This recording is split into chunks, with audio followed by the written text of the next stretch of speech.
Welcome to another edition of the 13 News Now Sports Overtime Podcast. Yes, joining me, Shane Fordham. I'm Brian Smith. We're missing one of our crew members. That would be Connor Reel. He's taking a little time off, so Connor, we wish you well. However, we have replaced him with another Connor. It's bringing Connor Jones. Yeah, former Great Bridge Wildcat from out of high school. He's a Chesapeake native. We're definitely happy. He's our first official guest on the Sports Overtime Podcast. Connor, can you see us? Can you hear us? Yeah, I'm here, fellas. Ready to roll. Welcome aboard. Thank you. Played his college ball at UVA. Got drafted by the Cardinals. Spent a little time in the minors, then got shifted over to Seattle. Man, what is life for you these days? Last time we talked, you were coaching. Yeah, we've got I played for the Canes growing up when I wasn't playing for Great Bridge, the biggest travel baseball organization in the country now. And we have our own franchise down here in Tampa, doing our thing with a bunch of ex-pros and college guys and former college coaches and, some really, really good educated people. And we're just providing better for kids down here. A situation that I certainly didn't have growing up. So it's been pretty awesome what we've been able to do for some of these young kids down here. We've got a good thing going. In talking about that, what has changed about the game? You mentioned this didn't exist. Like when you graduated high school, what's changed about the kids? What's changed about the game, if at all? I just feel like everybody has such better access to great coaching now.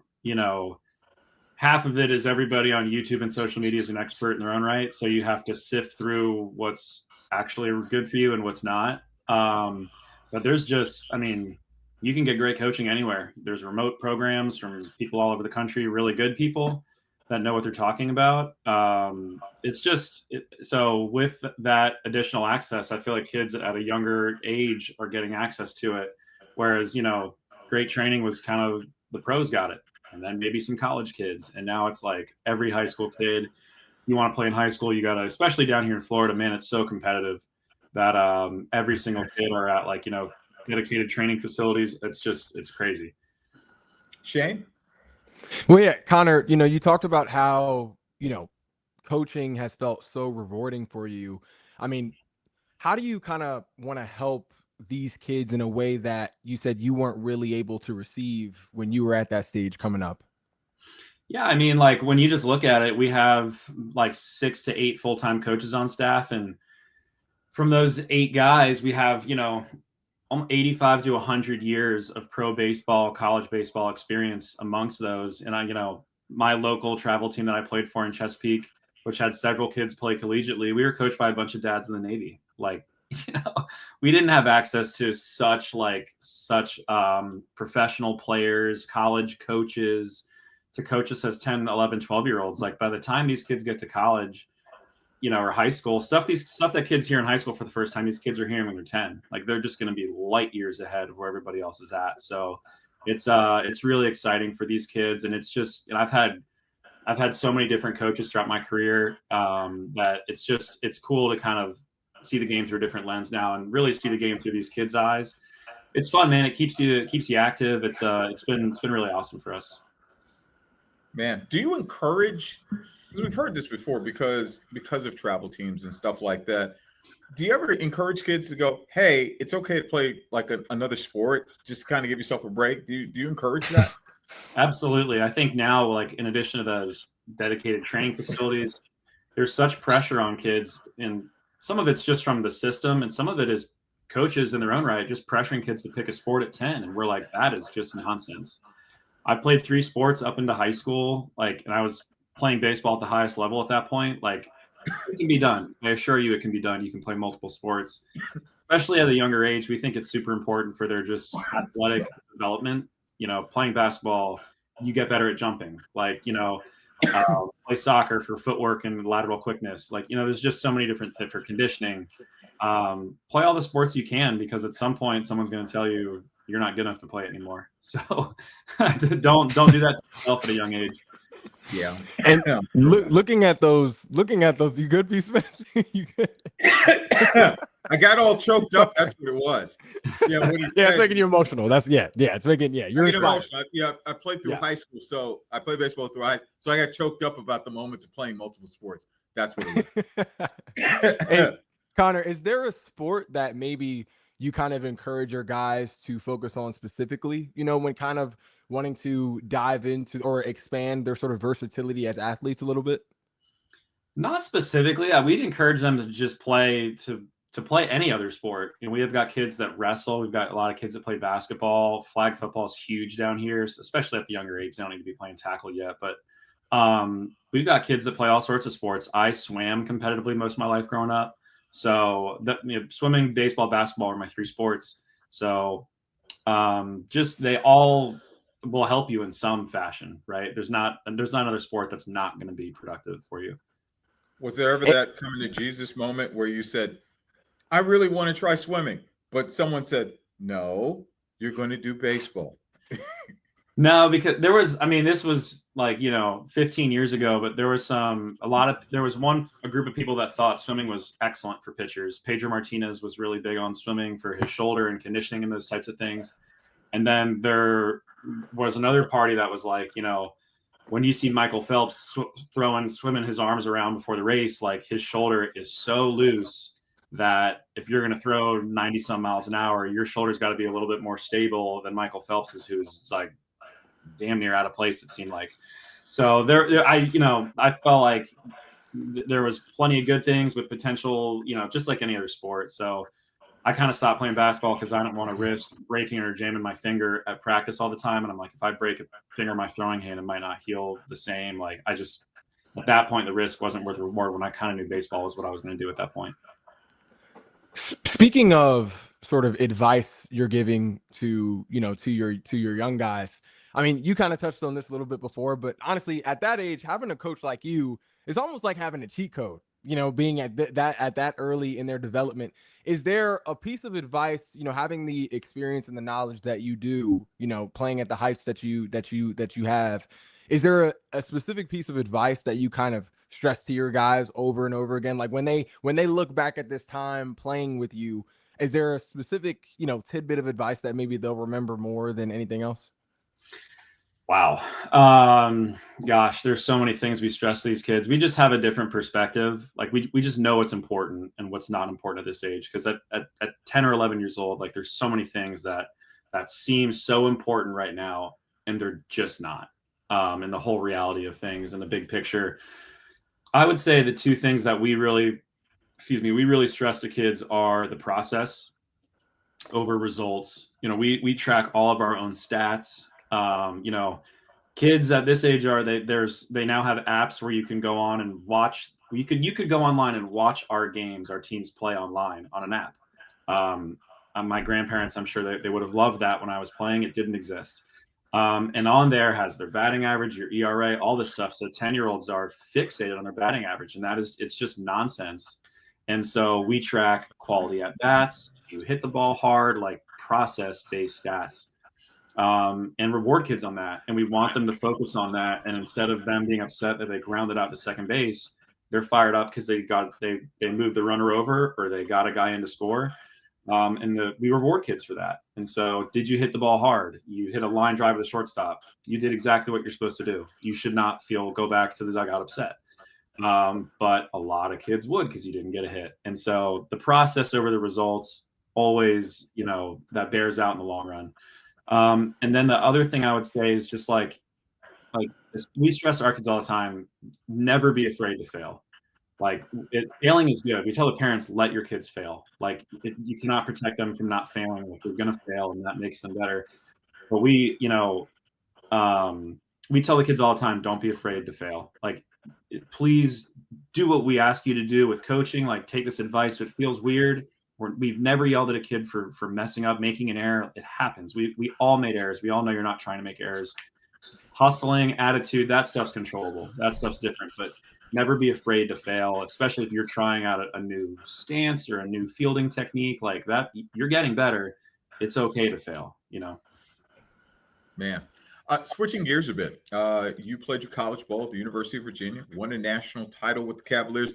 under Brian O'Connor, who's now moved on to Mississippi State. And they now have a new head coach in Chris Pollard, who spent 13 years at Duke, really kind of rose that program to the ashes. Wanted to get your thoughts on the new head coach there. Yeah, if my timeline is correct, I know for a fact I played against him when he was at Duke. I think he was probably in his second or third year when I was at Virginia. So, yeah, I mean, what he did there is really impressive. I mean, Duke was a so-so program when he took over, it seemed like. And now you look at them every year and they're like a really feisty competitor in the ACC, like, you know, up towards the top. Like they could compete every year. And I just think he's very similar to Coach O'Connor in a lot of ways. You know, little did I know he's from Virginia, the homecoming, all that type of stuff. Like, so there's a lot of other connections there that make sense. I think it's a great fit. I really do. He reached out to a lot of the alumni, and so he reached out to me and wanted to start, you know, creating a connection there. So I thought he didn't have to do that. I thought that was really cool and a nice gesture. And so, you know, when this whirlwind kind of relaxes for him, I look forward to connecting with him again. But I think it's a great fit. I'm really excited about it. Man, I remember asking you when you were talking to some teammates and you all were kind of, for lack of a better term, floored. Do you feel like this sense of comfort, you know, kind of when you were a kid, you were in your mom's arms, it's like, it's going to be okay. It's going to be okay. Do you feel that way now with Coach Pollard? Yeah, I mean, I think a lot of it was we were just stunned. A lot of us never thought we'd see Coach O'Connor leave. And so I don't even think it was hard to even get to who would take over the job because we were just so surprised he left. So I know, like, mentally I wasn't even there yet. And then, you know, shout out to Carla Williams and the staff at Virginia, you know, they got right on it. And next thing you know, Coach Pollard's there. And so I feel like it's a great fit. I couldn't come up with anybody better in my head I'm not a college baseball expert, but I couldn't think of anybody that I thought really would definitively be a better fit than Coach Pollard. Shane. Well, when it comes to, you know, having a coach that is that prominent and has that big of a role on your development, what type of lessons do you take away from a guy like that, kind of now starting and creating your own coaching journey now? Wow. I mean, yeah, we were super fortunate and blessed to have, you know, to play under Coach O'Connor for 3 years. I mean, he day in and day out set the example of what you would want, like in every facet. And so, yeah, we've got a really good example that we got to see every day for 3 years. And so just the communicating, the way you carry yourselves, like that stuff, like, you know, baseball knowledge, yeah, but like the how you carry yourself and the doing things the right way and how they should be done, like, you know, all that stuff, you know, far and away, you know, stuck out above everything else. You know, having a sense of urgency, all those types of things, like those are things that'll be embedded in me forever. What's changed about the? Oh, you go ahead. No. Go ahead, B-Smith.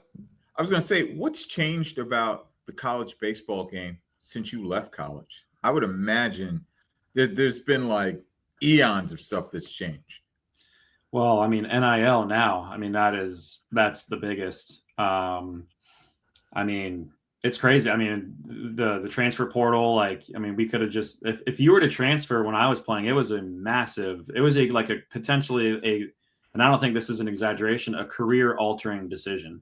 You know, if I wanted to transfer from Virginia to, you know, LSU or something, I would have had to sit out a full year. And I didn't want to do that. So you're either looking at going to a JUCO or a D2 or something. And I also didn't want to do that, you know? So transferring was a big decision if you were going to go that route. And now it's commonplace. So I do like the added flexibility for players. I wish there was a middle ground because it feels like, you know, the loyalty, I don't know. It's such a hot topic, but, you know, because the coaches can just up and leave whenever they want. So the players, you know, they deserve some flexibility as well. I just like the idea of going to a school, staying for 3 or 4 years and building something. And I feel like that's really hard to do now. Not saying that you would have those conversations with the kids you coach. Has that conversation ever come up? It's like, man, if I could get an NIL deal, what do you have even those conversations, or is there a need to have those conversations? Thankfully, no, we don't have those conversations. Thank God, no. Our kids are not. Our teams right now are like 10, 11, 12, 13. So, yeah, that's not on their radar. But they might be thinking it because they probably read it. They've seen it online. They might be thinking it, but they're not asking it. So that's a good thing. I've spoken to some former college athletes about this before. Do you ever kind of look at like what some of these guys nowadays are making in college? Guys who some of which weren't even close to the player you were, in college. Like, do you ever look at that and think, man, this is like do you ever have mixed feelings about that? Yeah, I mean, it's hard not to do that, right? Like, I mean, I've heard, because places I work out and stuff now, like there's still plenty of pro and college athletes there, and you talk to them. So, just an average SEC player is making, $200,000 a year or something. And you're like, gosh, it's just crazy. Really good players could get $500,000 or like it's pretty wild. And so, yeah, it's hard not to think of, what if we had NIL? But on the same, in the same breath, we're super happy for the players. Like they deserve it. There's no jealousy really. Like, it's cool to think about what could have happened when we were there, but there are like bigger implications with that, because if you're a high school player who has a $500,000 NIL deal to go to college or something, you could ask for more. You don't have to go to the draft if you want to get paid. If you're a player in college who's already getting paid really well, you don't have to leave as a sophomore or junior if you want to get paid in pro ball. You can stay an extra year. So there's a lot of security there for the players too.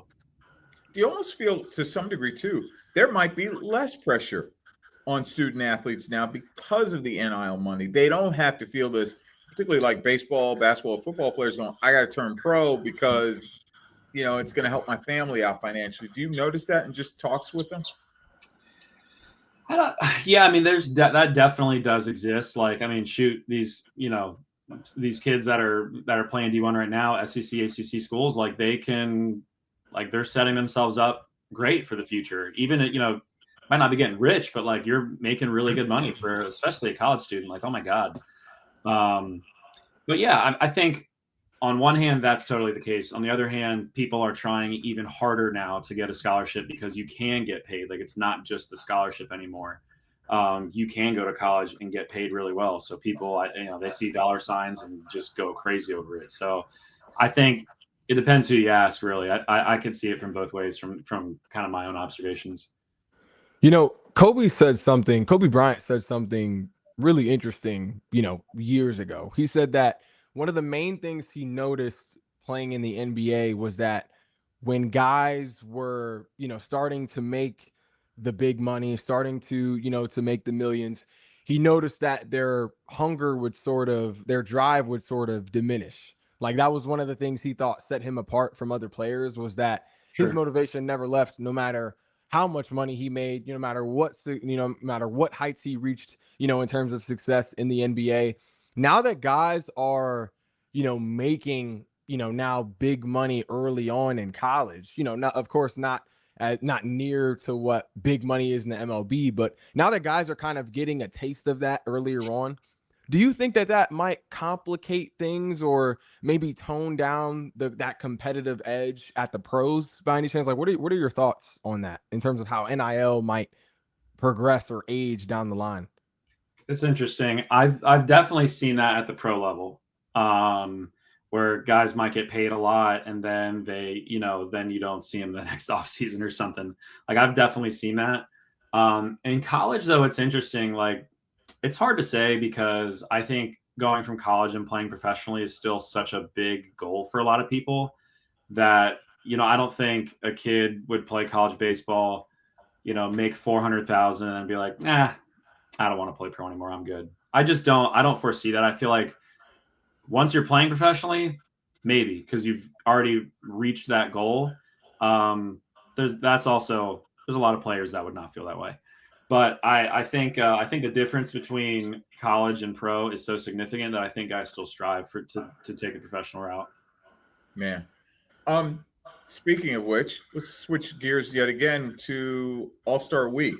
It's one of those, midsummer times. There's nothing going on but the All-Star game. Your thoughts on last night's, or make that Tuesday night's All-Star game, and just some of the new stuff that you noticed, and it felt different, but in a good way. Yeah. I was really encouraged. I mean, it felt like you said, it felt different. I thought it felt like a big deal. It felt important. It felt like an event. And I've always liked the MLB All-Star Game. I used to watch it growing up as a kid. Would love seeing all the different players come in and face each other. Like I thought it was fun. I thought MLB's done a really good job. It's hard. 162 game season. How do you create urgency and make things feel important? And I feel like they've done a really good job the last 2 or 3 years of making things feel like a big deal, like an event. And I felt like last night was a really big step. Being able to hear, Tarek Skubal and Clayton Kershaw mic'd up on the mound, like that stuff's awesome. Like I like, that's not new to me, but to every other viewer out there, like that's got to be really cool to see. It is still cool for me to hear about like Kershaw on the mound and hear what he's saying and thinking. So that stuff is cool. Obviously the swing off at the end for the kind of like overtime tiebreaker deal. That was super cool. I had never seen that before. And you can see when you watch the players, like they're buying it, right? Like they're fired up, they're engaged. I thought it was really cool. So, kudos to baseball for that. I also thought too, it kind of reminded me, I don't know if you've ever seen the Savannah Bananas. They're coming to town next week. And I said it had that little flavor of entertainment to it, right, that the fans actually got up for this. Yeah. Yeah, no, absolutely. The Savannah Bananas do a great job of entertaining.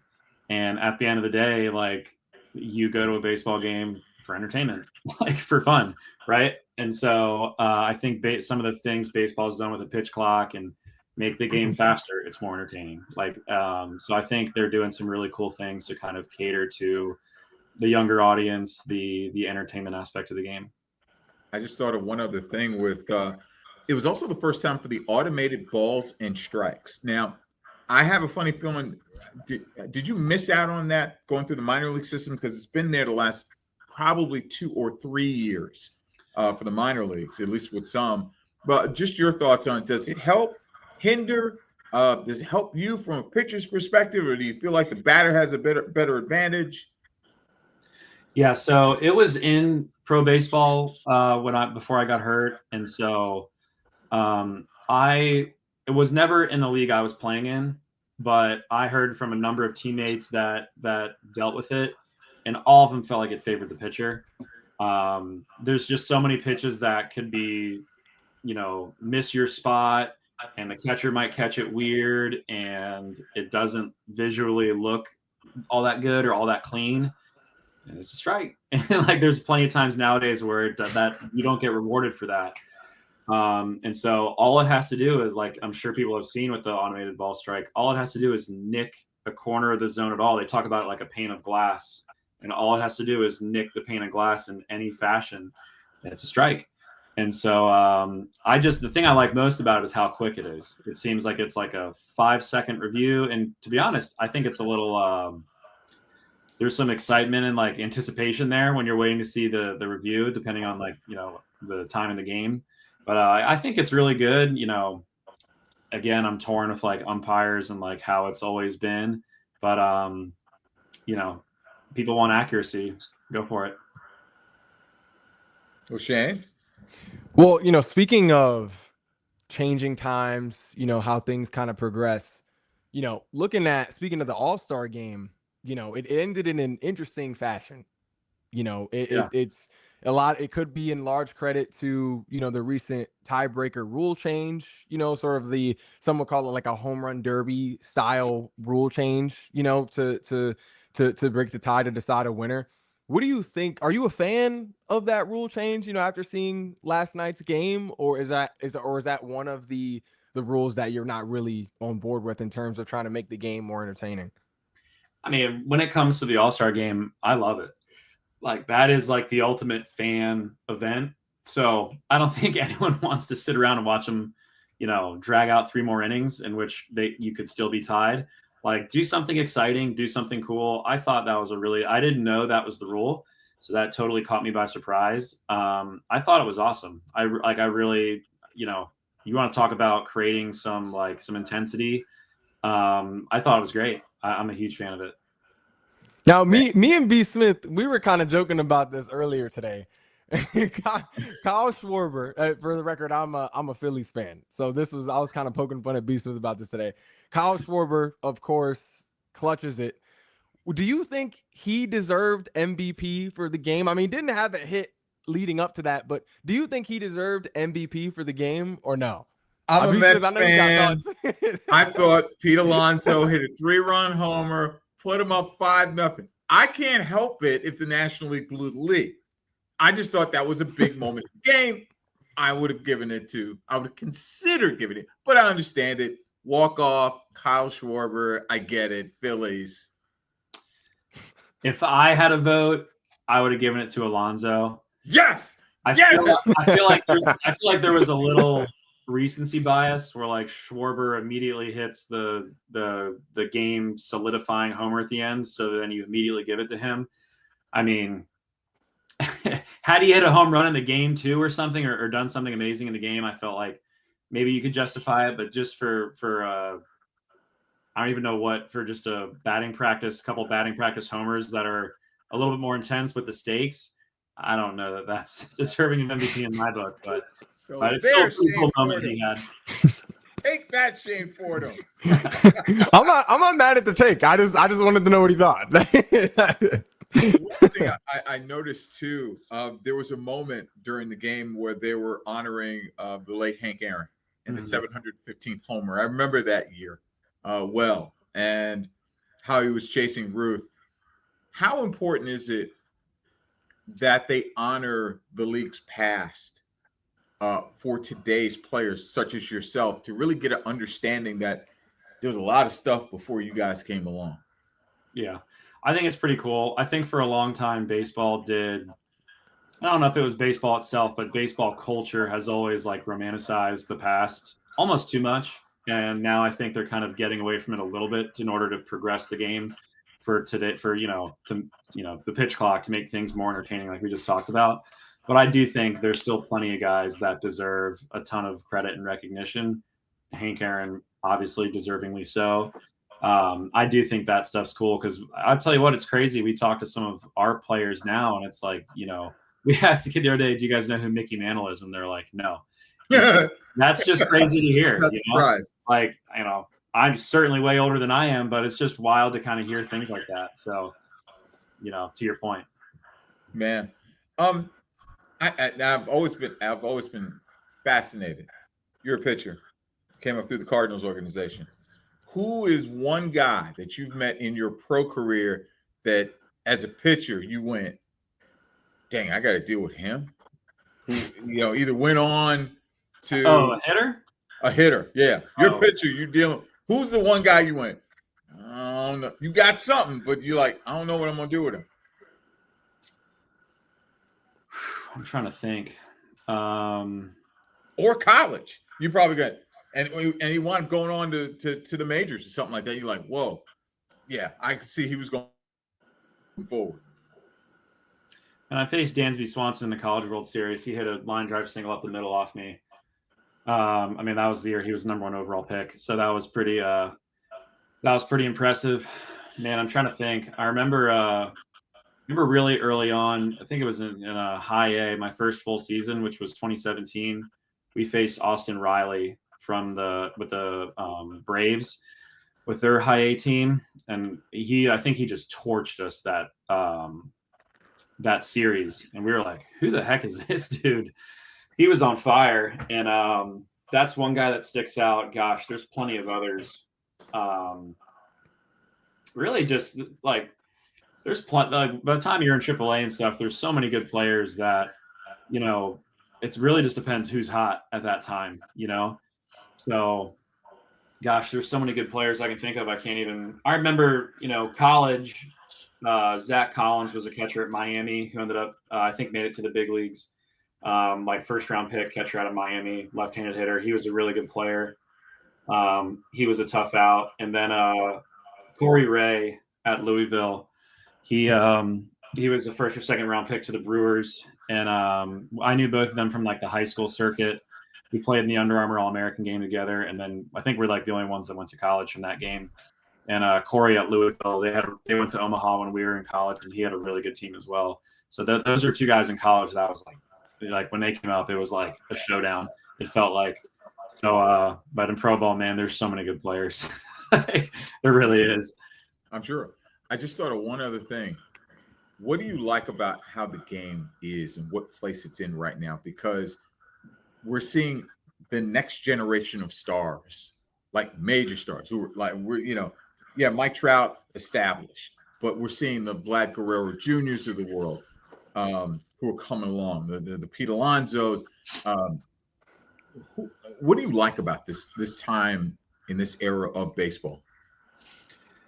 So there's two sides to it. On one side, I think baseball's in a really good spot with all the young players, you know, Skeens, Mizorowski, like all these guys. Like there's so much good young talent. It feels like the most there's ever been. You know, guys like Bobby Witt, Gunnar Henderson, like there are so many good young players. And the guys are getting to the big leagues faster than ever. I mean, look at all the guys that were drafted last year that are in the big leagues now. So baseball feels like it's in a really good spot from that standpoint. On the other hand, with like the end of my career, the pitching injuries I had towards the end of my career, and kind of the pitching injury, you know, pandemic that's been going on, that is concerning to me. And I have a lot of feelings as to why it's occurring, and I don't know how you fix it. And that's what that concerns me, just for like the nature of how pitchers staying healthy. Like it just seems really difficult with kind of the way the game is right now. Shane? And yeah, and looking at, you know, that group of young guys, is there a guy who you kind of, with your specific or unique eye that you have in terms of the game of baseball, is there a guy that you kind of have your eye on in terms of a guy who maybe be most likely to climb that ladder or make the quickest climb up that ladder in the league? Gosh, I mean, shoot, Skeens is already there. What, 2 years in? I mean, he's the guy. His stuff, his command, like all of it that he has is incredible.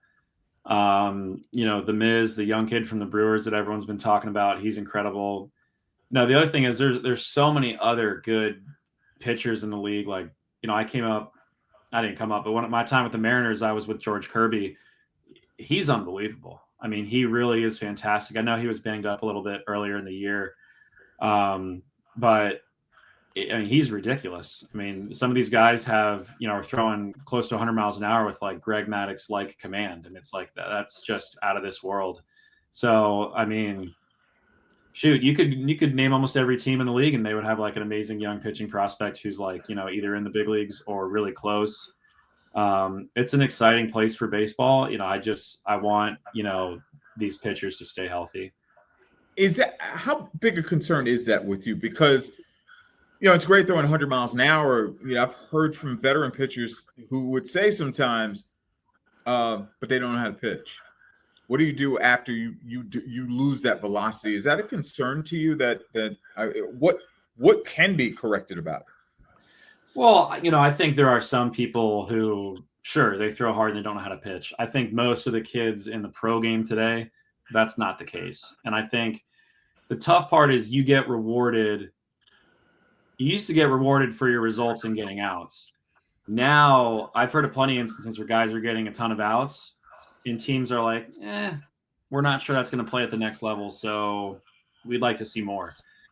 And so that, like, guys are getting rewarded for their stuff, which is how hard do you throw, how much does it move?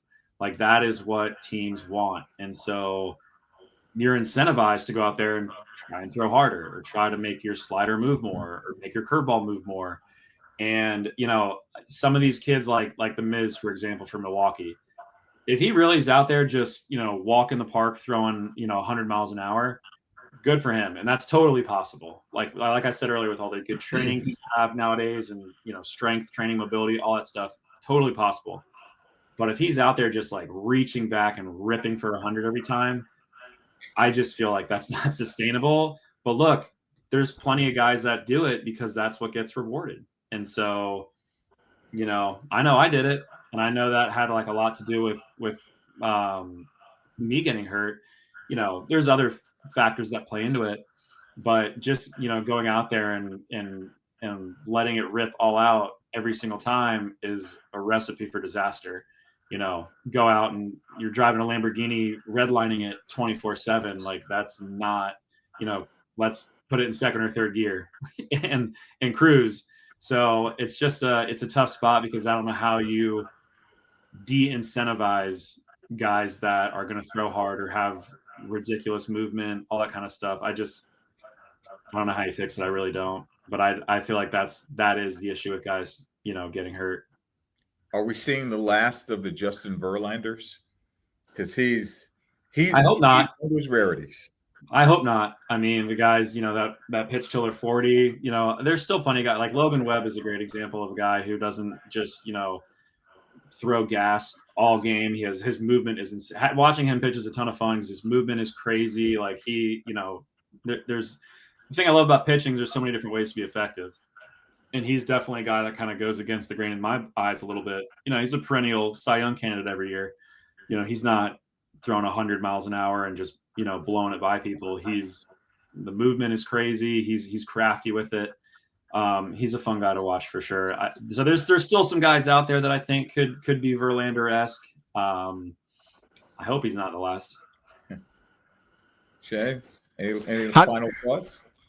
Yeah, you know, kind of circling back to, you know, your coaching, you know, you as a coach, how do you sort of send that message to your guys and instill that in them early, you know, in terms of, you know, being able to still progress their pitching, you know, their pitching ability, their throwing ability, but not wearing themselves out and throwing their arms out, you know, like you said, just kind of ripping, trying, you know, aiming for, you know, a fastball every time you let one loose, as opposed to, you know, prioritizing care first. Yeah. Well, I mean, you know, the two heads of Canes Tampa that we have down here are both professional pitchers, and we are more conservative than everybody as far as pitch counts, types of pitches, rest between days. Like, we treat these kids as if they're pro players, like, you know, because they deserve that, right? They don't deserve any less. And there's a lot of people out there that just do it really, really poorly, and the kids and other parents don't know any better, and it's not fair to them. So yeah, you know, no curveballs for the younger kids. I think the most pitches a kid threw this year for us was like 65 in a game. We have them actually build up their pitch counts before the season starts, like you would in spring training. You know, other teams, you just roll out there and throw 70 pitches weekend one. Like, that's a terrible plan. Like, you should avoid that at all costs. You don't just run out and run a marathon. You build up to do it. So yeah, we are really conservative with the kids. I mean, we just have that perspective of how things should be done when it comes to baseball. And so that's what we provide for these kids, no matter, you know, how old or young they are. And so, you know, no change-ups, good pitch counts, proper rest, you know, arm care, all that type of stuff. We're on top of them. We're really adamant about it. Now, B. Smith, I got one more question I gotta ask. Ask what? And then I know we're running short on time, but I gotta ask. Connor, I gotta know, B. Smith has been talking trash to me for a year now, since his Mets beat my Phillies in the playoffs last year. I need to know from you. I need the professional expertise in this take. All right. Who you got winning the World Series this year? Who you got? I had to ask you. I had to ask you today before we got off the call. I had to ask. I apologize, Connor. I didn't No. lead him up. I didn't bait him up to this. No, I'm trying to give a good answer. Man, it's hard to bet against the Dodgers. It really is. It's hard. I don't know that I trust the Yankees. I think they might try and do something come the deadline. I'd love to see I've got some friends with the Tigers. I'd love to see them keep doing their thing. The Cubs story is awesome. It's easy to root for them. It's just hard to bet against the Dodgers. Yeah, it really and that's is. another thing. Shohei Ohtani, who's a guy who he's going to see some time pitching as well as hitting. Your thoughts on that? Because you're a pitcher. Can you imagine hitting every day and pitching? Oh yeah, I'll pitch every other whatever or DH. No, I can't. I say it. I don't say it all the time, but when we talk about him, I'm like, he's the best player ever. I'll definitively say that right now. You know, people might say, "Oh, we'll pump the brakes on that, not so fast," and it's like, give him another 5 years of stats. How are you going to argue with his case? I just think having played what he's doing is totally ridiculous. It's like it's baffling, and to be able to be the best pitcher and hitter, the same person, it's just like that doesn't happen ever. And so I think he's remarkable. I'm comfortable with saying he's the best player ever right now. I'm sure there will be pushback with that, but he's spectacular. Man, Connor Jones, we appreciate the knowledge, my man. We wish you all the best. Good luck, and please, we hope this is not the first time. Please feel free, come on down. It's Connor every now and then whenever he wants to take off. Not saying that Connor's watching, but we like. I love chopping it up. Yeah, I mean we love Connor real, but hey, it's Connor Jones, man. Do we want to say that this is the better Connor? Dare we say this is maybe the better Connor than Connor 2.0? A little bit, just a little. Yeah, a little bit. Is he the Connor, I don't know you, but I'm sorry. I don't know you, but I'm sorry. It's okay. It's okay. We always give him a hard time anyway. It doesn't matter. Connor Jones, my man, thank you very much. Thank you for joining us on 13 News Now Sports Overtime. Now, training camp for the NFL, literally just around the corner. It starts in a little over a week from now. All training camps around the NFL get underway. But we're going to talk specifically about the Washington Commanders. And I don't know about you, Shane. I thought this might be resolved, but the Terry McLaurin situation with his contract hasn't quite been worked out, and he's showing a little frustration. Yeah, honestly, if I was just a general Commanders fan, kind of just outside of the media, I would be extremely nervous right now. Like, I've talked to plenty of Commanders fans in this area, and they still have faith. They at least before the recent statements came out, but they still had faith. But every day an agreement, one of those ESPN notifications don't come through. Anytime there isn't a tweet from Adam Schefter that comes out in regards to Terry McLaurin, Commanders fans start looking at their watches a little bit like, okay, it's one more day. It's one more day where we didn't get a new deal done. I honestly am. I mean, I know your thoughts on this, B. Smith, but I am honestly surprised that it is taking this long. And I honestly think that the Commanders kind of put themselves in sort of even more of a corner than they already were with Garrett Wilson just getting paid this week. So now they kind of now have more pressure to, if they are considering, which I would pray to good God Almighty that they are considering paying Terry McLaurin. If they are considering paying him, they now have to, they kind of have pressure on them to now either match or pay him more than what Garrett Wilson is now making with the Jets, with your Jets. So I mean, B. Smith, I know we talked about this earlier, but I mean, are you surprised by this at all? No, this is called economics, NFL Economics 101. I was afraid of this because the first time around, it happened when he renegotiated, when he got a new deal. It got done, but now he's gotten older. The market's gotten the market for wide receivers when he got his last deal done is nothing like it is right now. I mean, Jamar Chase, who's the highest paid right now at $40 million a year, and Terry McLaurin's the 17th highest paid guy in the league, and he's put up consistent numbers year after year after year, and except for his rookie season. Now the talk is, man, he's outplayed his contract. Well, yeah, he's supposed to, and he should get paid.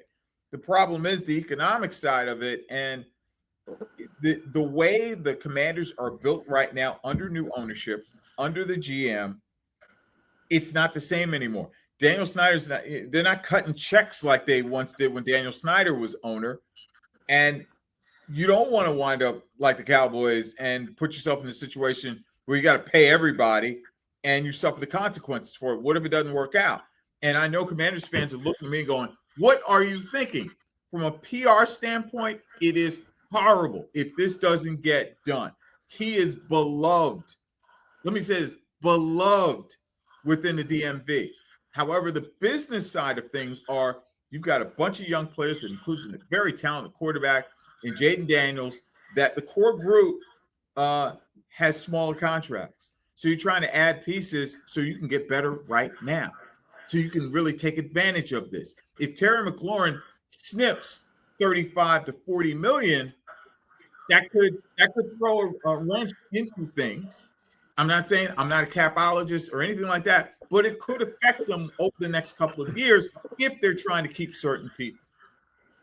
I'll say they'll be affected even more if they don't get it done, because if you now take Terry, and this is just, ball wise, I understand the logic that is going into it financially that is sort of causing a halt and is causing this sort of dispute right now. But just football wise, if you take Terry McLaurin out of this offense, I mean, this offense isn't nearly as explosive as it was last year. Because if you think about it, having Terry McLaurin on the field, it stretched the field out for everything else to work. Like, think about how dominant the run game was last year with, of course, Jaden Daniels, but then you also had the run game by committee with Brian Robinson, Austin Eckler, more of a dual threat guy, Jeremy McNichols. Like, that all now is sort of blanketed, or more blanketed, a little more padded down now that defenses don't have to worry about Commanders being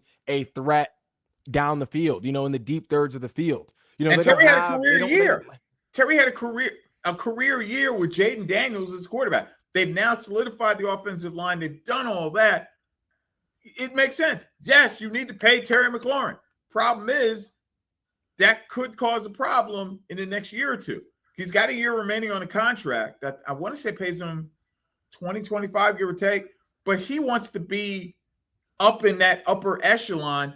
And I don't see, we don't know. We're not there. We're not in the room when it comes to contract negotiations, but my gosh. Is that the case though? Because I mean, I know none of this is really confirmed, but from what I heard, in the stratosphere of the sports world, was that Terry didn't have Terry was not set or determined on resetting the receiver market. We see every time a guy of his caliber gets paid, he always becomes the highest paid guy in his position. Like, from what I heard, and the different sort of reports that I've read, now again, I can't say if it's true or not, but from what I have seen in terms of what is public knowledge, it doesn't sound like Terry is asking for the bank to be broken for his new contract. It doesn't sound like so. If he isn't asking for Jamar Chase, Justin Jefferson type of money, do you still think that?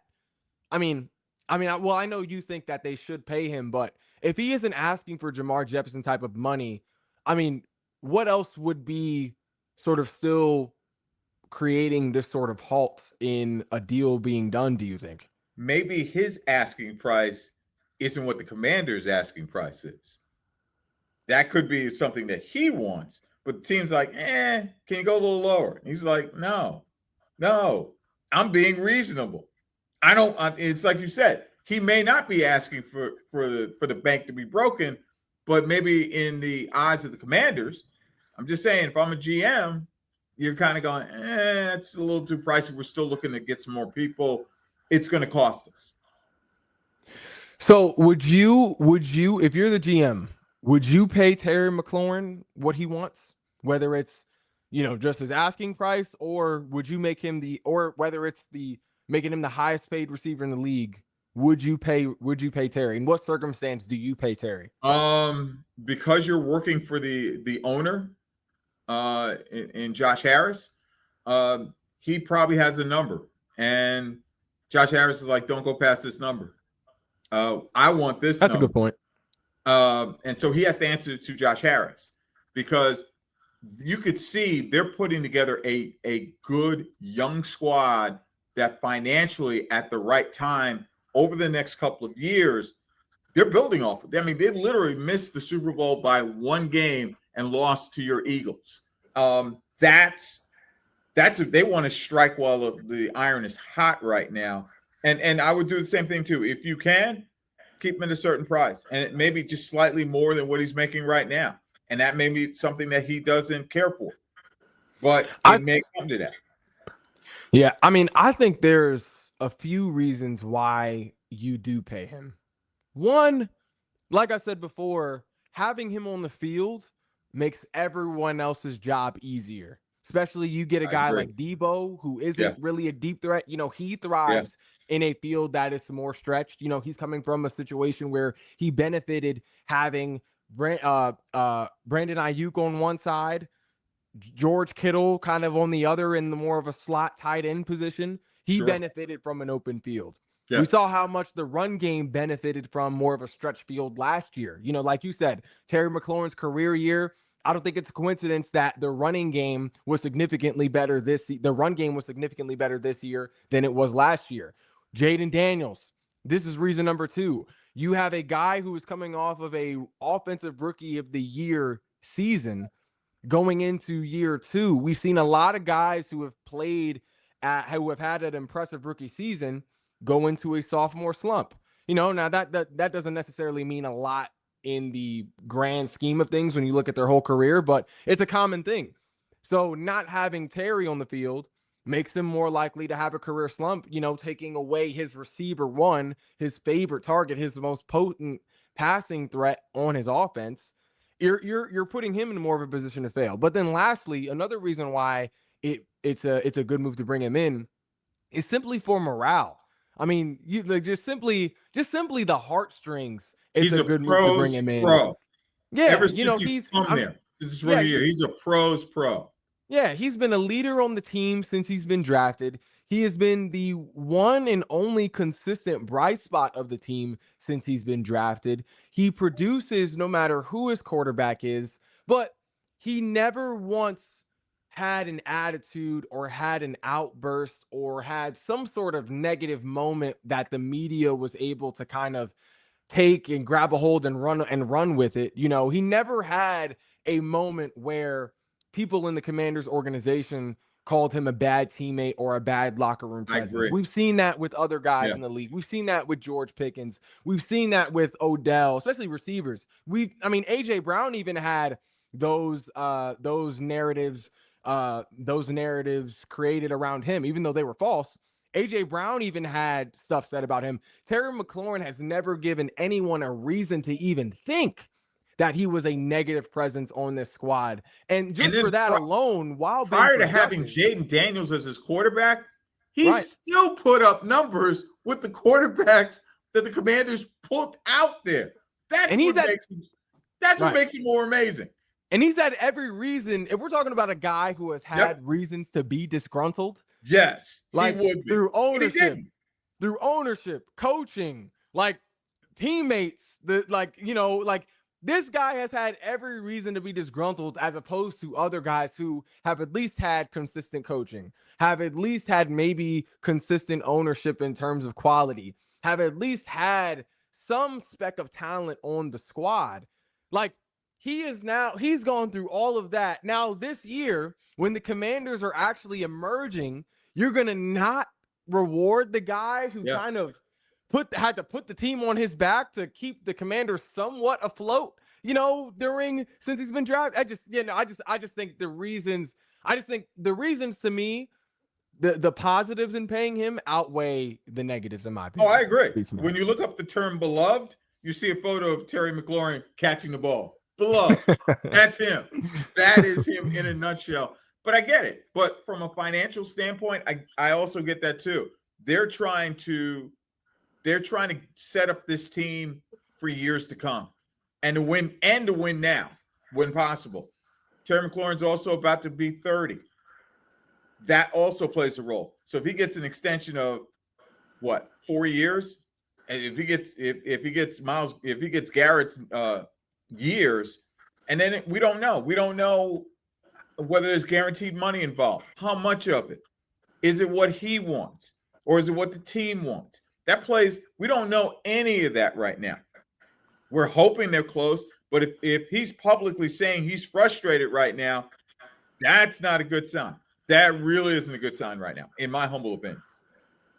Yeah, I agree. I mean, I would be scared. Like and we talked about this earlier too, the only reason that I can think of as to why they wouldn't pay Terry is to have money to be able to afford a new contract for Trey Hendrickson, who obviously doesn't seem like he's going to be a Bengal this coming season.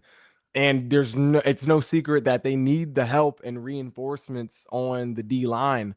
So, I mean, that's the only reason I could think of as to why, as to why you don't pay Terry. Because, I mean, if you're not paying Terry, it needs to be for some sort of addition like a Trey Hendrickson. Like it needs to be some sort of get back for giving up a guy like Terry. We also touched base about this too. Wes Welker is a part of the staff. Wes Welker is known as almost like a wide receivers guru. He is mentally, physically preparing the wideouts for Washington right now. That includes Adebo Samuel, who I believe he's worked with. If that should succeed, it makes the thought process, heaven forbid it gets to that point, where if they said, you know what, Terry, it's not going to work, we're going to go part ways and sign someone else and deal with what they got, that they're hoping that their draft picks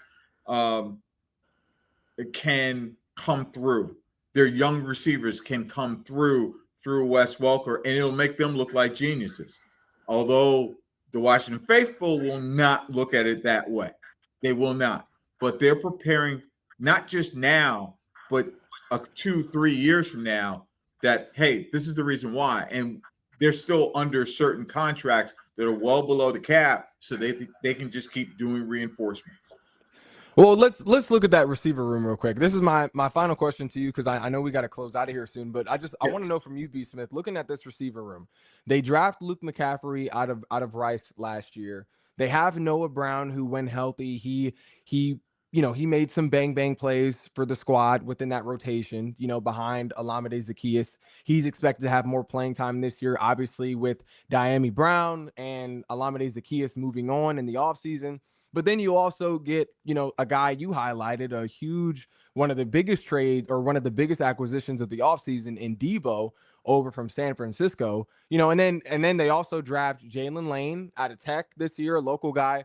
With this group of receivers, I mean, do you think with this group of receivers under a guy like Wes Welker, who clearly has the knowledge, clearly knows what it's like to be a, sort of more of a development case of talent, a guy who didn't come in with all of the bells and whistles around him in terms of attention, but clearly grew into one of the greats. Do you think someone in this group of receivers under a guy like Wes Welker could possibly develop into a proper replacement for Terry out of this group currently? Maybe not one, but they'll probably have pieces of them. And we're already starting to hear from what I've read so far that he is having an effect on those young receivers. Debo, he knows, is good. That's how he's been able to get Debo back into a good place as a receiver. So we may see him during those prime years that he's with the 49ers and doing well. Welker had a lot to do with that. I'm sure the Commanders are banking on that should things don't work out with Terry McLaurin. They're hoping that McLaurin will come on board eventually. But right now, they're acting as a team that, hey, we got Wes Welker. How are guys looking? I mean, Luke McCaffrey's already showing signs of improvement. So if I'm just from what I'm read, Walker's making a difference. And so they may not, the management may not feel as bad should they have to part ways. I'm not saying they will or won't. They're trying to get Terry McLaurin signed. He should be a Commander for life, but we also know this is a business. Yeah, it's a good. I mean, it's going to be interesting to see what they. I mean, I really hope that we're not still talking about this by the time we're up there or down there for camp next week. I really hope that's not the case. Well, I mean, don't be surprised. Nothing surprises me anymore. Nothing. I wouldn't be surprised at all. So, but yeah, at this point. Well, hey, I think it is that time. We're gonna wrap it up. Yes. We'd like to thank Connor Jones, Chesapeake native, former major leaguer, joining us, talking All-Star break and all that stuff. Connor Real, we're waiting for you to come back next week, my man.